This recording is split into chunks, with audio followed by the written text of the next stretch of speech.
Fact number 1 friends, ఇది మీకు తెలుసా? జిరాఫీల గుంపును టవర్ అని పిలుస్తారు. ఫ్యాక్ట్ నెంబర్ 2 ఆసియాలో పామ్ కార్తో చనిపోయిన వారి కంటే తేనెలతో కుట్టిన వారు చనిపోయే వారు ఎక్కువ. ఫ్యాక్ట్ నెంబర్ 3 మన దేశం దేవాలయానికి పుట్టినిల్లు అంటారు. ఎందుకంటే మన దేశంలో ఉన్న దేవాలయం ఎక్కడా ఉండవు. అండ్ అలాంటి దేవాలయాల్లో ఒక రహస్యంగా ఉన్నది ఈ దేవాలయం.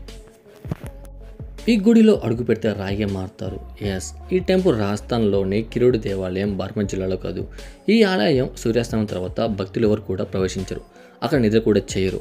ఒకవేళ సూర్యాస్తమయం తర్వాత వెళ్ళిన భక్తులు ఆలయం నుంచి బయటకు రాకుండా ఆలయంలోనే రాయిగా మారిపోతారు. ఈ విధంగా ఆలయంలో భక్తులు రాయిగా ఎందుకు మారుతారనే విషయాన్ని ఇక్కడ తెలుసుకుందాం.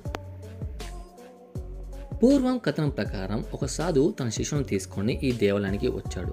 ఆ సాధువు తన శిష్యులను దేవాలయానికి వదిలి బయటికి వెళ్ళి చుట్టూ ఉన్న ప్రాంతాలను చూడసాగాడు.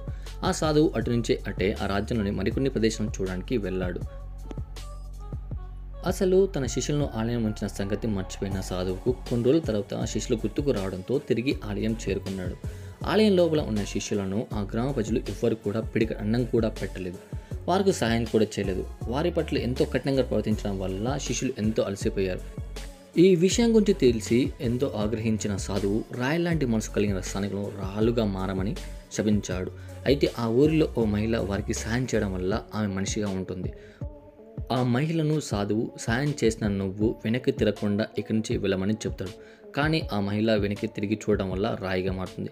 అప్పటి నుంచి ఆ గ్రామంలోని ప్రజలు ఎవరు కూడా సూర్యాస్తమయం తర్వాత ఆలయంలోకి ప్రవేశించరు.